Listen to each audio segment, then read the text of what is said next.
WoW Radio would like to apologise for the technical issues suffered during this broadcast. Dark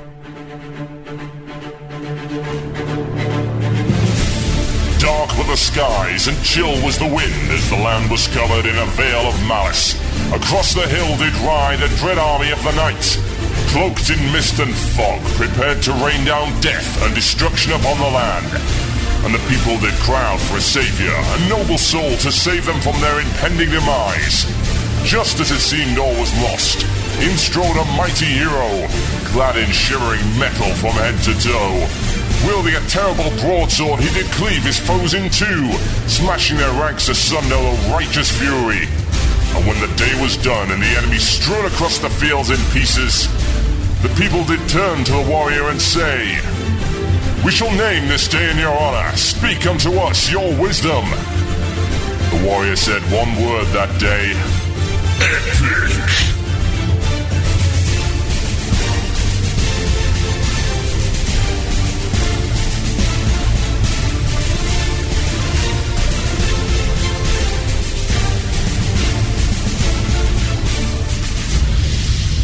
One man, one Murloc, one giant angry badger.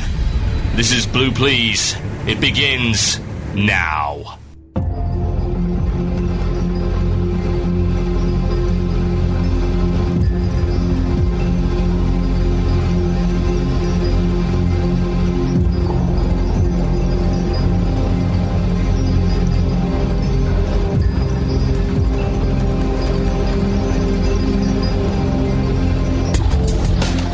Yes, indeed, folks. You're tuning to Blue Please here on WoW Radio with myself, Tall Biscuit. Welcome to the show, and what a show we have coming up for you. Of course, Ask the Murloc is sadly not here because, Kiki hasn't done it. That's fine.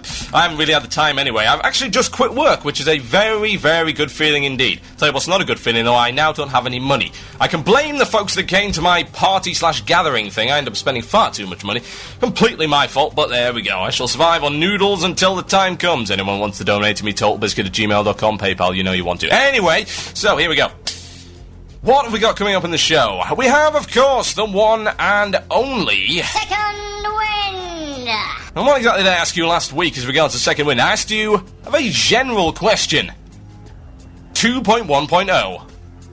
The maker or the breaker? Pretty simple question, so you may think. Oh, quite a few interesting, very much interesting selections of things that have been said about this. Going to be pretty much seem to be divided on this issue, which is fair enough, to be quite honest. I can quite understand that. Last week, I believe I put my support fully behind 2.1.0, and I'm going to attest that I've attempted some of the content since then, and I did enjoy it. It's pretty good. It's not bad. It's worth playing.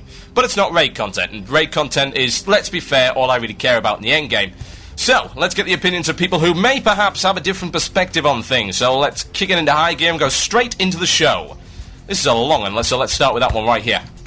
He says this: "Before I state my opinions, I'll give a little background and history in the game. I got into the game by rolling a troll hunter on the same server as two of my real-life friends that I've been gaming with since high school. I was very casual with the game at first, barely did any instances, and took my time exploring the world and doing nearly all the solo content. It took me almost a year to get to level 60. Because I wasn't that interested with instances at the time, I got into PvP as an enjoyable way to gear up my character. Once I hit rank 10, I was tired of the honor grind and wanted to give raiding a try. I joined my current guild in September in its first wave of PvE recruiting.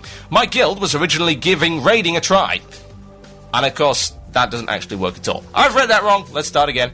"I joined my current guild in September in its first wave of PvE recruiting. My guild was originally formed for PvP and wanted to branch into raiding.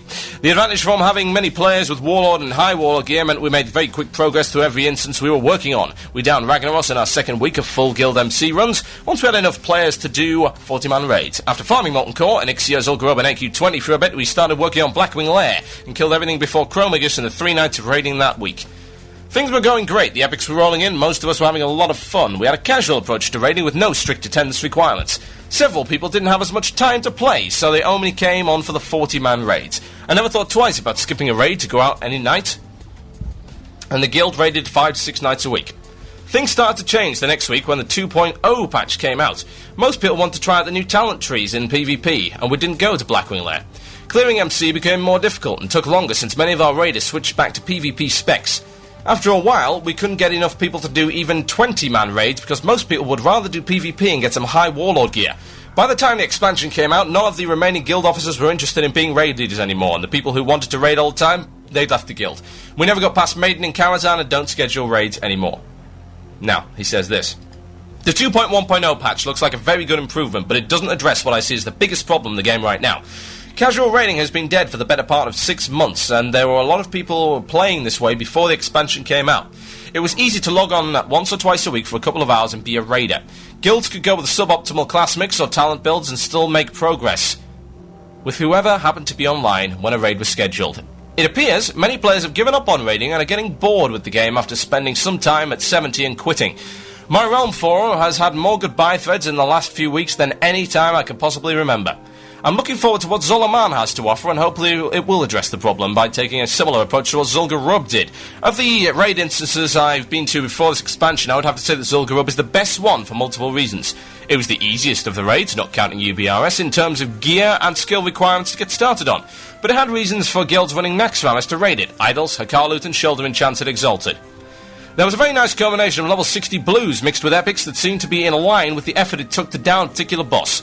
The token and reputation-based reward system was a good improvement over the random drops from Molten Core and Blackwing Lair.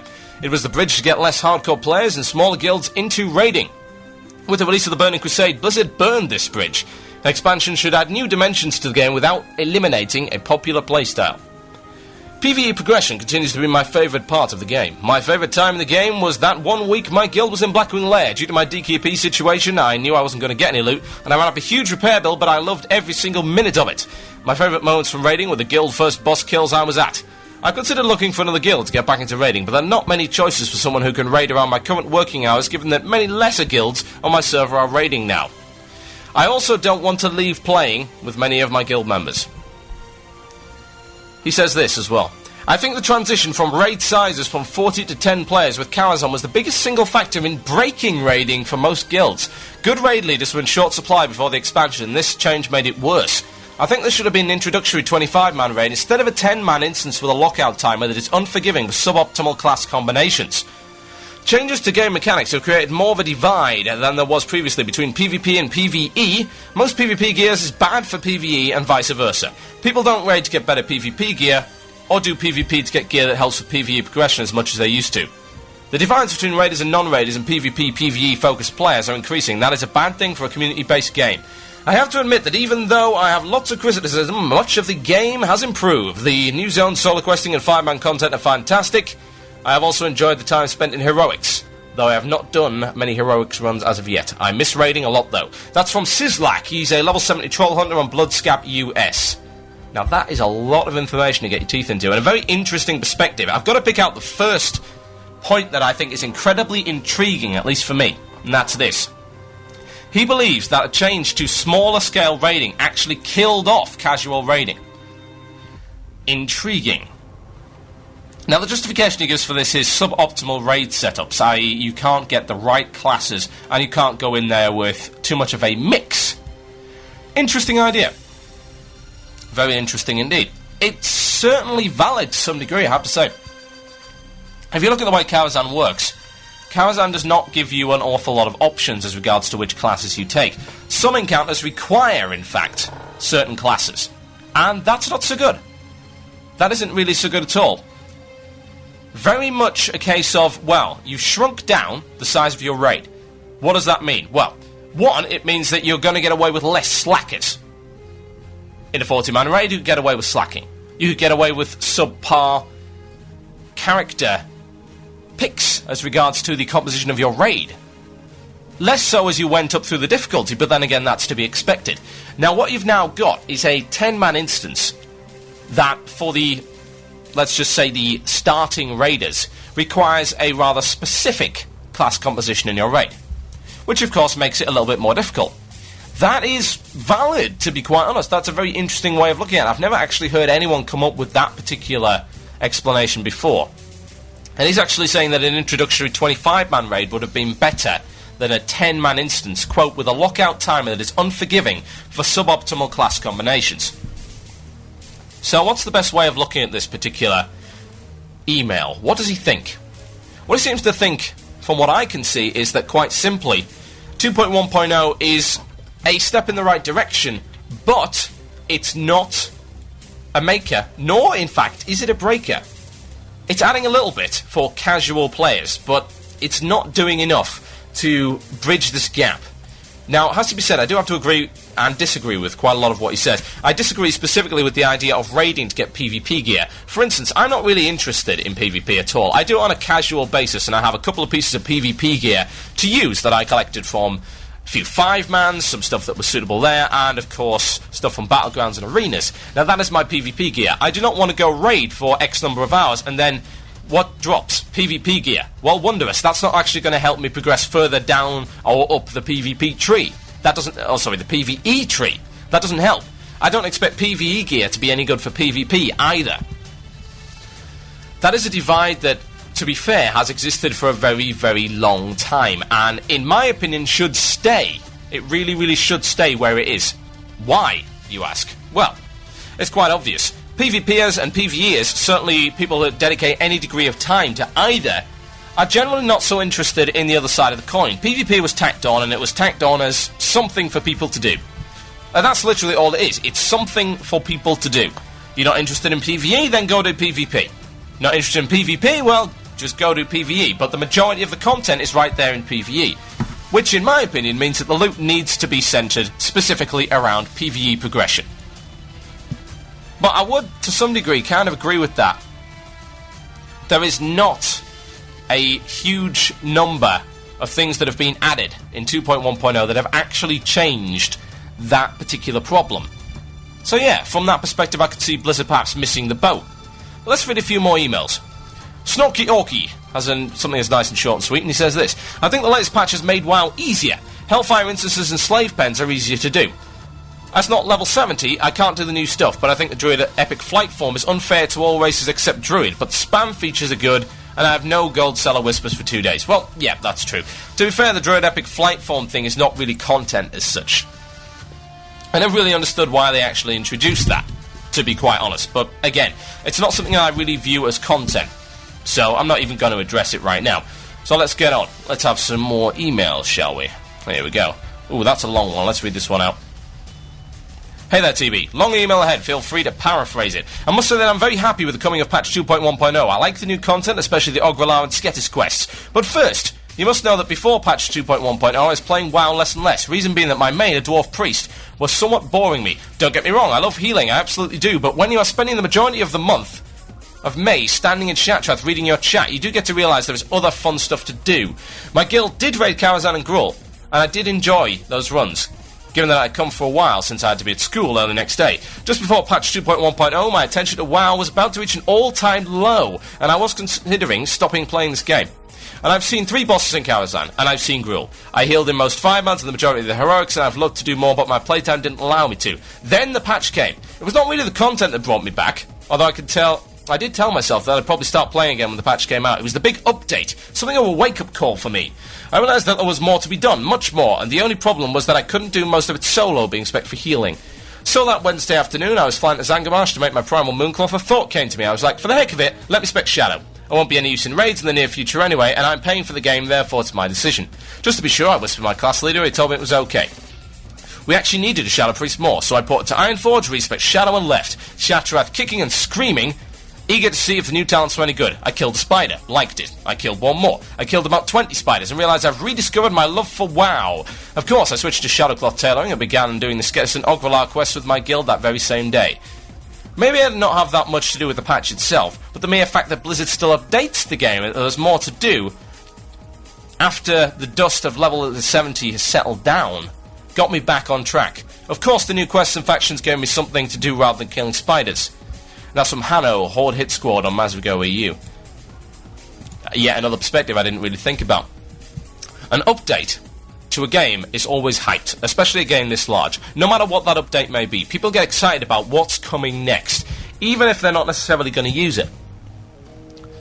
I think people generally do ignore the importance of regular patches and larger content updates because, yes, they do bring people back to the game.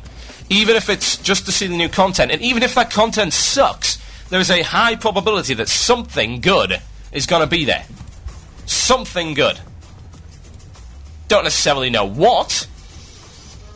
But hey, any excuse to get back into the game. That email does point that out. So, how can we conclude this? Difficult. A lot of people have a lot of very different opinions. No one that I've really read an email from has actually come up with the idea that, hey, this is going to break the game.